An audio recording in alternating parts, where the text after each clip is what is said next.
एक बड़े से हवेली में हो जाता है एक बहुत ही बड़े सक्सेसफुल बिजनेसमैन का मर्डर। तो आखिर ये मर्डर किसने किया? क्या डिटेक्टिव ये केस सॉल्व कर पाएगी? और क्या है ये सारे सस्पेक्ट्स का डार्क सीक्रेट्स? जानेंगे आज की कहानी में, जो है 2023 में रिलीज हुई नियत। तो मूवी की शुरुआत में हमें स्कॉटलैंड देश को दिखाया जाता है। वहाँ न्यूज़ आ रही होती है कि आज एक बहुत बड़ा तूफान आने वाला है जिसका नाम स्टॉर्म आयरीन है, जिस वजह से लोगों को बहुत ही नुकसान होने वाला है। और इसीलिए न्यूज़ में कहा जाता है सभी को अपने अपने घर में ही रहने के लिए। इधर हम देखते हैं आशीष कपूर को, जो हेलीकॉप्टर में बैठकर अपने कैसल में अपना बर्थडे सेलिब्रेट करने के लिए आता है और साथ ही वो अपने दोस्त को भी बुलाता है। उसका वेलकम करने के लिए तनवीर वहां पर आता है अपनी टीम के साथ। तनवीर दरअसल एक इवेंट मैनेजर है जो इस तरह के प्रोग्राम को मैनेज करता है, और आज का सेलिब्रेशन जो होने वाला है इसकी पूरी जिम्मेदारी तनवीर के ऊपर है। इसके बाद हमें आशीष कपूर के दोस्तों से इंट्रोड्यूस करवाया जाता है। पहले हम मिसेस नूर सूरी को देखते हैं, जो अपने हस्बैंड संजय सूरी और अपने बेटे ईशान सूरी के साथ आशीष की बर्थडे पार्टी सेलिब्रेट करने के लिए उसके कैसल आती है। कैसल पहुंचते ही आशीष दोनों से गले मिलता है और उन दोनों को देखकर वो बहुत ही खुश होता है। फिर जब दोनों बैठकर बातें कर रहे थे, आशीष संजय से पूछता है कि सुना है कि तुम्हारे मेंशन की मरम्मत हो रही है। संजय कहता है कि उस घर का काम चल रहा है और ये सब कुछ तुम्हारी वजह से ही हो रहा है,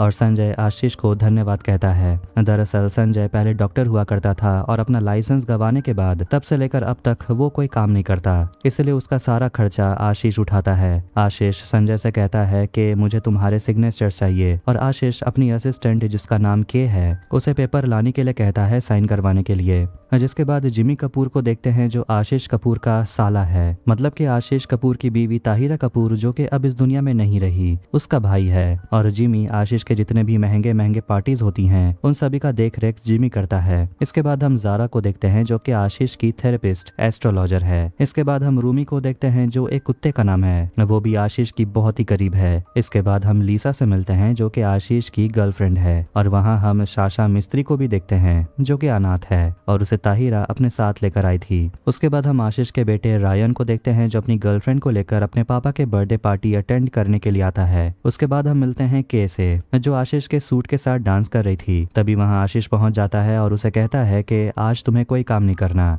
बस एंजॉय करो। इसके बाद हम तनवीर को देखते हैं, जो कहता है कि एक गेस्ट राज चौधरी, जो कि इंडस्ट्री मिनिस्टर हैं इंडिया के, वो इस वक्त यहाँ नहीं आ पा रहे। आशीष जो अकेले समंदर की ओर देख रहा था, फिर वो अपना मोबाइल निकालकर एक न्यूज देखता है जिसमें बताया जा रहा था कि आशीष कपूर की कंपनी एके साइबर के 7 एम्प्लॉयज ने अपनी खुद की जान ले ली, क्योंकि एके साइबर कंपनी ने अपने एम्प्लॉयज को 2 सालों से कोई भी सैलरी नहीं दी है। आशीष ने अपने कंपनी को बेच दिया है और सारा पैसा एके एरोनॉटिक्स कंपनी को बनाने में लगा दिया, और जब ये कंपनी भी नहीं चला तो आशीष इंडिया से भाग गया। और आशीष भाग के कहाँ गया ये किसी को भी नहीं पता, और उसके ऊपर 20,000 करोड़ का बैंक लोन भी है और भारत सरकार कुछ भी नहीं कर पा रही। न्यूज में यह भी बताया जाता है कि एके साइबर कंपनी की 8वीं एम्प्लॉय देविका चेल्लम ने भी खुद की जान ले ली है। और न्यूज में देविका के पिता आशीष को बर्थडे विश करते हैं। ये देखकर आशीष को बहुत बुरा लगता है। उसके बाद हम लीसा को उसके कमरे में देखते हैं और उसे वहाँ एक गिफ्ट मिलता है, जिसके अंदर एक बहुत ही महंगी नेकलेस होती है जो आशीष उसके लिए लाया है। उस नेकलेस को देखकर लीसा बहुत ही खुश हो जाती है। साशा, जिसे अपने कॉलेज की तरफ से एक चिट्ठी आती है, उसमें लिखा रहता है कि कॉलेज का फीस पेमेंट अभी तक नहीं हुआ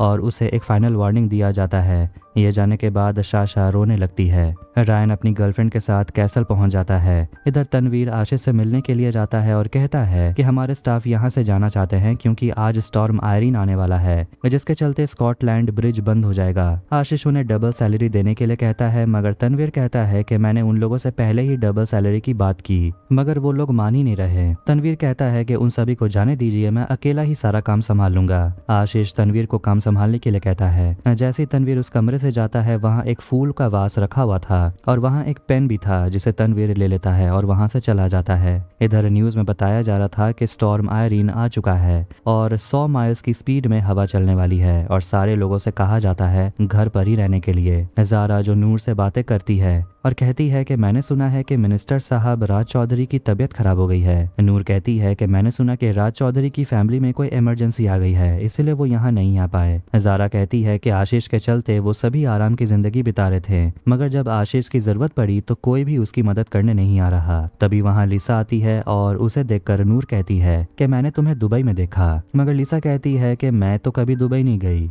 मैं पहली बार तुमसे मिल रही हूँ। इधर सभी लोग एक दूसरे के साथ बातें कर रहे थे, तभी वहाँ पर आशीष आता है और सभी उसे बर्थडे विश करने लगते हैं। तभी हम देखते हैं कि वहाँ रायन की गर्लफ्रेंड आती है जो कि आशीष की गेस्ट लिस्ट में थी ही नहीं। सभी लोग उसे देखकर सोचते हैं कि आखिर ये लड़की कौन है। रायन की गर्लफ्रेंड बताती है कि मेरा नाम जीजी है। तभी अचानक हम देखते हैं कि एक सीलिंग लाइट आशीष के ऊपर गिरते गिरते बच जाती है। इस हादसे के बाद सभी डर जाते हैं और आशीष को संभालते हैं, मगर आशीष कहता है कि मैं ठीक हूँ और मुझे कुछ नहीं हुआ। तभी हम देखते हैं कि एक औरत उसके घर में आती है जिसका नाम मीरा राव है। वो एक सीबीआई ऑफिसर है और वो यहाँ किस लिए आई है ये आपको बाद में पता चलेगा। आशीष उसे मिलता है और कहता है कि इन सबको पता नहीं है कि आप कौन हैं और इन लोगों के लिए मैंने एक सरप्राइज रखा है जो कि आप हैं, और कुछ टाइम के बाद मैं इन सबको बताऊंगा कि आप कौन हैं और यहाँ आप क्या कर रही हैं। मीरा कहती है कि मेरा फोन काम नहीं कर रहा, क्या यहाँ पर लैंडलाइन फोन है। आशीष कहता है कि ऊपर वाले कमरे में आपको लैंडलाइन फोन मिल जाएगा। के मीरा को लेकर ऊपर वाले कमरे में चली जाती है जहाँ वो फोन करने की कोशिश करती है। तभी के छींकने लगती है। मीरा कहती है कि आपको सनफ्लावर से एलर्जी है, मगर के कहती है कि मुझे यहाँ और भी काम है और अगर आपका काम हो गया तो मैं यहाँ से जा सकती हूँ। मीरा और एक बार फोन करने की कोशिश करती है, फिर वो देखती है कि के उस कमरे से जा चुकी थी। तभी वहाँ तनवीर आ जाता है और मीरा से पूछता है कि आप यहाँ क्या कर रही हैं। मीरा कहती है कि बाहर जाने का दूसरा दरवाजा ढूंढ रही हूँ। तनवीर कहता है कि बाहर और अंदर आने का दरवाजा एक ही है और वो इस तरफ है। दोनों बाहर चले जाते हैं। इधर मीरा के से पूछती है कि आपने मुझे अकेले उस कमरे में छोड़ दिया और बाहर आकर आप मेरे बैग की तलाशी ले रही थी, क्या उस बैग में आपको कुछ मिला। के उसके बातों को नहीं समझती और चिल्लाकर कहती है कि आखिर आप कौन हो। आशीष वहां पर आता है और के से गुस्से में कहता है कि ये मेरी स्पेशल गेस्ट है और सभी के लिए डिनर लगवाने के लिए कहता है। इधर डिनर के समय सभी गेस्ट खाना खाने के लिए बैठते हैं। आशीष सभी को धन्यवाद देता है और कहता है कि मैं इसी तरह की पार्टी चाहता था जिसमें मेरे करीबी लोग आ सकें और इससे अच्छा और कुछ नहीं हो सकता था। इसके बाद आशीष कहता है कि न्यूज में बताया जा रहा है कि मैं एक चोर हूँ जो अपने देश छोड़कर आ गया और कंपनी उसने बेच दी। मेरे ऊपर 20,000 करोड़ का लोन है और ये सरासर झूठ है। अगर मेरे पास 20,000 करोड़ रुपए होते तो क्या मैं अपनी कंपनी को बेच देता, और क्या मैं अपने एम्प्लॉयज को सैलरी नहीं देता, और 7 एम्प्लॉयज जिसने अपनी जान ले ली, क्या मैं उनकी जान नहीं बचा सकता था। तभी जीजी उठकर कहती है कि 7 नहीं 8 एम्प्लॉयज ने अपनी जान ली है। आशीष कहता है कि इसका मैंने एक हल निकाला है कि मैं इंडिया वापस जाऊंगा और मेरे जितने भी संपत्ति है जैसे कि मेरा घर, मेरी फैक्ट्री, मेरा ये कैसल, ये सब कुछ मैं भारत सरकार को सौंप दूंगा और कोर्ट भी जाऊंगा। इसके बाद भी अगर मुझे जेल होती है तो मैं जेल भी जाऊंगा। ये सब बातें सुनकर सभी थोड़ा शॉक हो जाते हैं। आशीष कहता है कि मैं अपने स्पेशल गेस्ट से मिलाना चाहता हूँ। तभी वो सभी को मीरा राव से इंट्रोड्यूस करवाता है और कहता है कि ये सीबीआई ऑफिसर है और ये मुझे यहाँ गिरफ्तार करने के लिए आई है, मगर ये लीगली मुझे गिरफ्तार नहीं कर सकती क्योंकि स्कॉटलैंड पुलिस ही मुझे गिरफ्तार कर सकती है और मीरा मुझे वापस इंडिया लेकर जाएगी। ये बात सुनकर सभी आशीष की तारीफ करते हैं और कहते हैं कि ये सब करने के लिए हिम्मत चाहिए और सभी लोग आशीष को सपोर्ट करते हैं। इसके बाद अचानक वहाँ पर इलेक्ट्रिसिटी चली जाती है। तभी वहाँ तनवीर आशीष के लिए बर्थडे केक लेकर आता है। इलेक्ट्रिसिटी आने के बाद वो लोग देखते हैं कि रूमी जो कि जारा का डॉग है वो मर चुका है। आशीष कहता है कि शायद शराब की वजह से हुआ होगा। इधर मीरा भी शराब पीने के कारण उसे भी चक्कर आ रहे थे और वो उठकर ऊपर वाले कमरे में जाकर वहीं बेहोश हो जाती है कि रूमी की बॉडी को लेकर जमीन के अंदर गाड़ देती है। इधर नूर संजय से कहती है कि आशीष ने उस समय तुमसे कौन से पेपर में साइन करवाया, मगर संजय कहता है कि मुझे ठीक से दिखाई नहीं दिया। नूर को डर लग रहा है कि शायद आशीष ने उसके घर के पेपर में ही उसे साइन करवा लिया। नूर संजय से कहती है अपने फैमिली को बचाने के लिए और उसे ये भी कहती है कि तुम हर समय आशीष के पीछे कुत्ते की तरह दुम हिलाते रहते हो। ये सुनते ही संजय को बहुत गुस्सा आता है और वो वहाँ से चला जाता है। जीजी से मिलने के लिए तनवीर उसके कमरे में आता है और कहता है कि तुम्हारा बॉयफ्रेंड को पता नहीं है कि तुम यहाँ किस लिए आई हो। जीजी उसे पूछती है कि तुम मुझसे क्या चाहते हो। इसके बाद में लीसा को देखते हैं जिससे साशा कहती है कि आशीष को मना करने के लिए कि उसे खुद को सरेंडर नहीं करना चाहिए, मगर लीसा कहती है कि आशीष बिल्कुल ठीक कर रहा है और ये उसके फ्यूचर के लिए सही है। आशीष और जारा मीरा से मिलने के लिए आते हैं और मीरा होश में आ जाती है। जारा उन दोनों से कहती है कि अपना ख्याल रखने के लिए और वो सोने के लिए चली जाती है। इसके बाद आशीष मीरा को अपनी लाइफ की पूरी सच्चाई बताता है और कहता है कि जब मैं 24 साल का था तब कंपनी के चेयरमैन नवरोज मिस्त्री ने मुझे अपना असिस्टेंट बनाया और 3 साल के बाद उसने मुझे इस कंपनी का चेयरमैन बना दिया और तब मैं सिर्फ 27 साल का था। नवरोज ने मुझसे कहा था कि इस मुकाम को हासिल करने के लिए मेरी पूरी जिंदगी लग गई, मगर तुम इसके लिए बने हो। आशीष ये भी कहता है कि मैं आज तक कोई भी काम करने से डरा नहीं हूँ और यही मेरी सबसे बड़ी क्राइम है। मैंने अपनी कंपनी को सक्सेसफुल बनाने बुलाने के लिए मुझसे जो बन पड़ा मैंने किया। आखिर में वो ये भी कहता है कि मैं कोई क्रिमिनल नहीं हूँ। इसके बाद आशीष वहाँ से चला जाता है। तभी उसे मिलने के लिए उसका बेटा रायन आता है और उसे एक पंच मारता है और कहता है कि आप मेरे पिता नहीं हो, बल्कि आप तो एक जानवर हो। आशीष उसे कहता है कि मैंने तुम्हारे लिए कितना कुछ किया है, तुमने जो मांगा मैंने दिया और तुम मेरे ही ऊपर हाथ उठा रहे हो। तभी संजय का बेटा ईशान इन सब का वीडियो रिकॉर्डिंग कर रहा था। ये देखकर आशीष बहुत गुस्से में आ जाता है और उसे संजय शांत करवाता है। तभी वहाँ फिर से करंट चली जाती है। ये देखने के लिए तनवीर बाहर जनरेटर चेक करने के लिए जाता है, लेकिन के वहाँ पहुँच जाती है और कहती है कि तुम अंदर जाओ, मेहमानों का ध्यान रखो, मैं जाकर जनरेटर चेक करती हूँ। इधर अंदर आशीष कहता है कि मैं अकेला रहना चाहता हूँ, मगर जिमी कहता है कि हम सब तुम्हारे साथ रहेंगे। आशीष को गुस्सा आ जाता है और जिमी का कॉलर पकड़कर कहता है कि तूने ही मेरे बेटे को मेरे खिलाफ भड़काया और मैं तुझे जानता हूँ। तेरा बाप भी जानता था कि तुझसे कुछ नहीं होगा और तुम सभी मतलबी इंसान हो, सभी को अपने फायदे की पड़ी है। और वो वहाँ से चला जाता है। उसके पीछे मीरा भी बाहर चली आती है, मगर अचानक मीरा को पीछे से कोई वार करता है और मीरा बेहोश हो जाती है। मगर मीरा थोड़ी होश में थी और वो देखती है कि सभी लोग कैसल के बाहर सामने के खाई के सामने खड़े हैं और वो नीचे देखते हैं कि आशीष ने उस खाई में कूदकर अपनी जान ले ली है। ये देखकर सभी लोग हैरान हो जाते हैं और रोने लगते हैं। संजय कहता है कि हम सभी को कैसल में वापस जाना चाहिए क्योंकि तूफान बढ़ रहा है। फिर वो वापस कैसल में आ जाते हैं। तनवीर मीरा से कहता है कि पुलिस और एम्बुलेंस को फोन करने के लिए, मगर फोन डेड था। मीरा कहती है क्या हम गाड़ी चलाकर नहीं जा सकते पुलिस को बुलाने के लिए। तनवीर कहता है कि रास्ते तक जाने के लिए एक ब्रिज है जो कि तूफान की वजह से बंद है। तभी मीरा को वहाँ आशीष की एक चिट्ठी मिलती है जिसमें लिखा हुआ था कि आशीष कहता है कि मैं लड़ना चाहता था मगर मेरी हिम्मत इतनी नहीं थी कि मैं लड़ सकूं और इसलिए मैंने अपनी जान ले ली और इसके लिए मुझे कोई अफसोस नहीं है। इसके बाद सभी लोग एक कमरे में बैठते हैं। ज़ारा कहती है कि मैं रूमी की आत्मा की शांति के लिए प्रार्थना कर रही थी और जब मैंने अपनी आंखें खोली तब मैंने अपने सामने आशीष को देखा जो उस खाई से कूद गया था। तभी मीरा कहती है कि मुझे आशीष के कमरे में जाना होगा। सभी आशीष के कमरे में जाते हैं। वहाँ मीरा घर की तलाशी लेती है और देखती है कि सनफ्लावर का वास नीचे टूटा हुआ था। फिर वो आशीष के तस्वीर को नीचे उतारने के लिए कहती है। वहाँ एक सीक्रेट ड्रॉयर था जिसके खुलते ही उसमें कुछ भी नहीं था। मीरा कहती है कि आशीष के जाने के बाद उसकी मौत की इन्वेस्टिगेशन मेरे ऊपर है और यहाँ कोई और गवर्नमेंट ऑफिशियल नहीं है, इसलिए मैं यहाँ पर इंचार्ज हूँ और मेरे साथ अगर कोई भी कॉपरेट नहीं करता तो उसके ऊपर मुकदमा किया जाएगा। वो ये भी कह देती है कि मुझे आप सभी के कमरे चेक करने होंगे।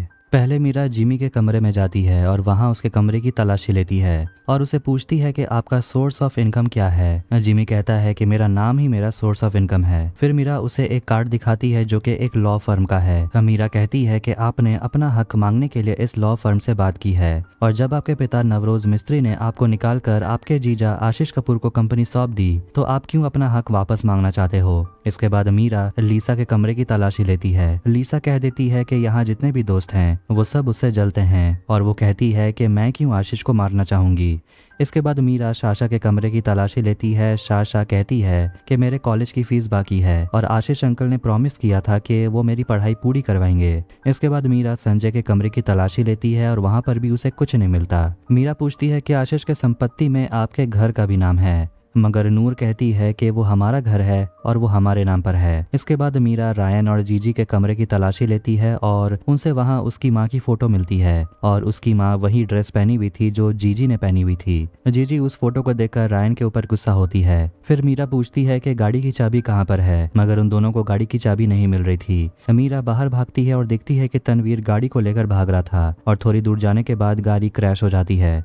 सभी जंगल की ओर जाते हैं, उसे ढूंढने की कोशिश करते हैं। मीरा सामने देखती है कि तनवीर की लाश पड़ी हुई है और वहाँ जिमी भी उसकी बॉडी के सामने था और वहाँ के पहुँचती है और कहती है कि तनवीर नहीं बल्कि ये न्यूज रिपोर्टर तन्मय शाह है जो कि न्यूज बनाने के लिए यहाँ पर आया था और उसकी बॉडी को लेकर वापस वो कैसल में चले जाते हैं। संजय बताता है कि इसकी मौत ब्रेन हैमरेज की वजह से हुई और इसे किसी ने नहीं मारा। इसके बाद मीरा जीजी से मिलती है और कहती है कि मुझे अफसोस है कि तन्मय मर गया। जीजी तन्मय को याद करती है और रोने लगती है। यहाँ हमें पता चलता है कि जीजी और तन्मय के बीच एक रिश्ता था। तभी मीरा को डाइनिंग टेबल पर एक प्लेट दिखता है जिसमें पोटेशियम क्लोराइड गिरा हुआ था और उसकी 2 सीसी छुपाई गई थी और उस दोनों सीसी को लेकर मीरा सभी गेस्ट के सामने चली जाती है और कहती है कि इस पोटेशियम क्लोराइड के वजह से उस कुत्ते रूमी की मौत हुई। मीरा कहती है कि संजय रूमी को नहीं बल्कि आशीष को मारने के लिए दवाई मिलाया था, मगर मीरा संजय की डीएनए टेस्ट की रिपोर्ट निकालती है जिससे उसका बेटा ईशान देख लेता है और पूछता है कि ये क्या चीज का रिपोर्ट है। संजय यहाँ सबके सामने कहता है कि मैं कभी भी बाप नहीं बन सकता था और इसीलिए मैंने अपना डीएनए टेस्ट करवाया। नूर यहाँ पर असली सच कहती है और बताती है कि एक रात शराब की नशे में मैंने जिमी के साथ रात गुजारी थी और ईशान जिमी का बेटा है। ये बात जानने के बाद संजय अपनी बीवी का पूरा सच जान जाता है और वहाँ से गुस्से में चला जाता है। उसे मिलने के लिए मीरा आती है और उसे बताती है कि मनी लॉन्ड्रिंग के वजह से आशीष अपना काला धन आपको भेजा करता था और इसीलिए आपको इंडिया में उसने एक घर दिया रहने के लिए। अब अपना सारा संपत्ति वो भी आपके घर के साथ वो इंडिया गवर्नमेंट को सौंपना चाहते थे और उन्होंने एक पेपर में साइन भी करवाया था जो कि आपके घर का पेपर था। संजय कहता है वो पेपर कहाँ है। मीरा बताती है कि उनका एक ब्रीफकेस था जो वो साथ में लेकर रहते थे और उसी ब्रीफकेस में सारे पेपर्स हैं। मीरा संजय को पेपर में एक पैटर्न बनाकर दिखाती है जो कि उस ब्रीफकेस में बना हुआ था और जब तन्मय की मौत हुई थी तो उसके हाथों में भी यही पैटर्न बना हुआ था। मीरा कहती है कि वो ब्रीफकेस को ढूंढने के लिए मुझे आपकी कमरे की तलाशी लेनी होगी। जैसे ही मीरा संजय के कमरे में जाती है संजय उसका गला दबोच लेता है और उसे कमरे में बंद कर देता है। संजय अपने कमरे में जाता है और हम देखते हैं कि आशीष का ब्रीफकेस उसी के पास था और वो उस ब्रीफकेस को खोलने की कोशिश करता है मगर खोल नहीं पाता। तभी उसके कमरे में एक अजनबी आता है और उसे संजय कहता है कि हम लोग आपस में डील कर लेते हैं जिससे हमें बहुत फायदा होगा। इधर नूर आकर उस दरवाजे को खोल देती है जिसमें मीरा बंद थी और वो उसे पूछती है कि तुम इस कमरे में क्या कर रही हो। मीरा वहां से भाग जाती है। इधर नूर अपने कमरे में जाती है और देखती है कि संजय की मौत हो चुकी है। वो चिल्लाने लगती है और घर के सारे लोग उस कमरे में आ जाते हैं। इसके बाद सभी लोग घर के बाहर चले जाते हैं क्योंकि वहाँ एक हेलीकॉप्टर गुजर रही थी और सभी उसे बुलाने की कोशिश कर रहे थे मगर वो हेलीकॉप्टर वहां से चली जाती है। इसके बाद सभी मीरा के ऊपर इल्जाम लगा रहे थे कि जब से वो यहाँ आई है कोई ना कोई मर रहा है और उसे कहते हैं कि स्टडी रूम में चलने के लिए और वहाँ सारी बात बताने के लिए। यहाँ मीरा सबको एक एक कर एक्सपोज करना शुरू कर देती है। पहले वो जिमी से कहती है कि आपने मेरे ऊपर हमला क्यों किया, क्योंकि जब मैं बेहोश हो गई थी मैं थोड़ी बहुत होश में थी और मुझे आपके सॉक्स दिखाई दे रहे थे। जिमी कहता है कि यह सच है कि मैंने आपके ऊपर हमला किया और ये भी बताता है कि ताहिरा जो कि आशीष की पत्नी थी, मेरी बहन, वो कैंसर की पेशेंट थी और आशीष अपनी कंपनी को एक पब्लिक कंपनी बनाना चाहता था। ताहिरा इसके खिलाफ थी। एक दिन जब मैं ताहिरा से मिलने गया मुझे पता चला कि डॉक्टर ने डिक्लेयर कर दिया कि ताहिरा डेड है और मुझे पता था कि ये आशीष ने ही करवाया है और मैं उससे बदला लेना चाहता था मगर मैं ऐसा नहीं कर सकता था क्योंकि मैं आशीष से प्यार करता था और वो ये भी कहता है कि मैंने आशीष को नहीं मारा। इसके बाद मीरा कहती है खिड़की के सामने एक रस्सी था और उस रस्सी को रायन ने काटा जिसके बाद वो सीलिंग लाइट आशीष के ऊपर गिरते गिरते बच गया। रायन बताता है कि जिमी मेरे दिमाग में बेकार की बातें फैला रहा था कि तेरे पिता ने ही तेरे माँ की जान ली है। इसी गुस्से में मैंने अपने पिता को मारना चाहा और गलती से वो रस्सी मेरे हाथ से कट गई मगर मैंने अपने पिता को नहीं मारा। मैं ऐसा नहीं करना चाहता था और जिमी ने ऐसा सब कुछ करवाया। इसके बाद मीरा जीजी के बारे में बताती है कि वो तन्मय की एक्स गर्लफ्रेंड है और वो यहाँ 8वीं एम्प्लॉय जिसने अपनी जान ले ली उसके बारे में जानने आई है। जीजी बताती है कि देविका चेलम जो कि 8वीं एम्प्लॉय थी जिसने अपनी जान ली, उसने 20 लाख रुपए का लोन लिया था जिसकी EMI ना भरने की वजह से देविका सड़क पे आ गई और यहाँ 20,000 करोड़ का घोटाला करके सभी यहाँ पार्टी कर रहे हैं। जीजी मीरा से कहती है कि मैं भी एक जर्नलिस्ट हूँ और मैं सबको एक्सपोज करने के लिए यहाँ आई हूँ और मैंने आशीष को नहीं मारा। इसके बाद मीरा नूर से पूछती है कि जिस समय केक कट रहा था उस समय करंट चली गई थी और आपके पास हमेशा पोटेशियम क्लोराइड की 2 शीशी हमेशा रहती थी संजय के लिए और आपको डर लग रहा था कि कहीं आशीष ने आपके घर को इंडियन गवर्नमेंट को ना दे दे, इसलिए आपने उसके ग्लास में ये दवाई मिला दी थी। नूर बताती है कि आशीष मुझसे प्यार करता था और मैं भी, मगर संजय मुझसे प्यार करता था और आशीष मुझे कभी सीरियसली नहीं लेता था और उसके बाद मुझे संजय से प्यार हो गया मगर आशीष तभी हमारी जिंदगी में था क्योंकि वो संजय का बेस्ट फ्रेंड है। और आखिर में वो कहती है कि उसने आशीष को नहीं मारा। यह सुनते ही साशा से मीरा पूछती है कि साशा लीसा को ब्लैकमेल कर रही थी। साशा कहती है कि आशीष अंकल लीसा को महंगे महंगे गिफ्ट देते थे, मेरी पढ़ाई के लिए फीस नहीं देते थे। मीरा लीसा को बताती है कि इंडस्ट्री मिनिस्टर राज चौधरी के साथ आपकी बहुत बातें होती थी। नूर कहती है कि मैंने भी लीसा को राज चौधरी के बर्थडे पार्टी में दुबई में देखा था। लीसा कहती है कि राज चौधरी ने मुझे आशीष के साथ यहाँ भेज दिया ताकि मैं उस पर नजर रख सकूं और वो कोई और गलत काम ना करे जिससे कि इंडियन गवर्नमेंट उस पर शक करे। इसके बाद मीरा कहती है कि तन्मय को संजय ने मारा था क्योंकि जब तन्मय आशीष से मिला था तो वहाँ एक पेन था जिसमें स्पाई कैमरा लगा हुआ था और उसे पता चल गया था कि आशीष ने उस ब्रीफकेस को कहाँ रखा है। तन्मय उस ब्रीफकेस को लेकर रायन के गाड़ी में छुपा देता है और टाइम आने पर तन्मय उस गाड़ी को लेकर वहाँ से भाग जाता है। तभी वहाँ संजय आकर तन्मय को मार डालता है। ज़ारा पूछती है कि अब वो ब्रीफकेस कहाँ है। मीरा बताती है कि वो ब्रीफकेस के पास है। मीरा मीरा बताती है कि जब संजय ने मुझे कमरे में फोन किया था तब बाहर मुझे के छींकने की आवाज सुनाई दी थी और वो संजय के कमरे में आती है और उसे मार डालती है और वो ब्रीफकेस लेकर चली जाती है। सभी को यहाँ अब पता चल जाता है कि के नहीं संजय को मारा और शायद आशीष को भी उसी ने मारा होगा। मीरा वापस जारा के कमरे में जाती है और वहाँ उसे एक परफ्यूम मिलता है। जब वो वापस स्टडी रूम में आती है वो देखती है कि सारे के सारे बेहोश हो गए हैं और वो दौड़ते हुए कैसल के बाहर जाती है और देखती है कि जारा ब्रीफकेस को लेकर भाग रही थी। मीरा कहती है कि आपने बहुत चालाकी से अपना परफ्यूम उस रूम में स्प्रेड कर दिया और सभी को बेहोश कर दिया। और यहाँ हमें पता चलता है कि जारा आशीष की बड़ी बहन है जिसका असली नाम सिमरत कौर है और इसका पता मीरा को तब पता चला जब मीरा बेहोश हो गई थी और उसी कमरे में आशीष और सिमरत दोनों आपस में बातें कर रहे थे। इधर वापस सिमरत को देखते हैं जो मीरा के ऊपर हमला करती है और अचानक गोली चल जाती है और सिमरत वहीं मर जाती है। इधर हम एक टनल के अंदर देखते हैं कि आशीष अभी भी जिंदा है और तभी वहां मीरा पहुंच जाती है और आशीष से कहती है इस ब्रीफकेस के अंदर एक अनट्रेसेबल टैक्स हेवन में 20,000 करोड़ रुपए ट्रांसफर करवाने के लिए और इसके अंदर आपको नकली पासपोर्ट और नकली आईडी है। मीरा पूरी कहानी बताती है कि जिस समय इलेक्ट्रिसिटी गई थी और आशीष घर के बाहर गया था तभी उस समय आशीष के पास ब्रीफकेस नहीं था और वो एक सीक्रेट रास्ते से इस टनल में आते हैं और नीचे खाई की ओर चले जाते हैं और मरने का नाटक करते हैं मगर वापस आप नहीं आ सकते थे इसलिए आपने के का सहारा लिया। के को पता चल गया था कि आप जिंदा हैं और वो भी इस टनल में आपके देख ली थी। उसने संजय से ब्रीफकेस ले लिया था मगर वहां जारा आती है और उसे बेहोश करके ब्रीफकेस ले लेती है और आपके पास आने वाली थी मगर मैंने उसे पकड़ लिया और उसे मार दिया और अगर ये ब्रीफकेस आपको मिल जाता है तो आप पूरी तरह से आजाद हो जाओगे और आप एक नई जिंदगी जी पाते मगर ऐसा नहीं हो सकेगा। आशीष कहता है कि मैं आपको मुंह मांगी कीमत दूंगा, बस आप मेरी बनाई हुई कहानी पर आपको मोहर लगाना होगा मगर मीरा मना कर देती है। आशीष गुस्से में आता है और उसे कहता है कि मैंने अपनी पूरी जिंदगी दौलत कमाने में गुजार दी और मैं इसे किसी और के हाथ में जाने नहीं दूंगा। तभी आशीष मीरा के ऊपर हमला करता है और वहां से भागता है। मीरा भी टनल के बाहर आती है और आशीष का पीछा करती है। मीरा आशीष से वो ब्रीफकेस लेने की कोशिश करती है और वो ब्रीफकेस ले भी लेती है पर आशीष डिसबैलेंस होकर वहीं खाई के नीचे गिर जाता है और मर जाता है। इसके बाद वहाँ स्कॉटलैंड की पुलिस भी आ जाती है और सारे पुलिस कैसल के अंदर आते हैं और हम देखते हैं कि सभी लोग होश में आ चुके थे और वहाँ इंडिया से पुलिस इंस्पेक्टर आई थी जिसका नाम मीरा राव है। यहाँ हमें पता चलता है कि जो मीरा राव शुरू से लेकर अब तक थी वो दरअसल देविका चेल्लम की गर्लफ्रेंड है और वो उसकी मौत का बदला लेने के लिए आई थी।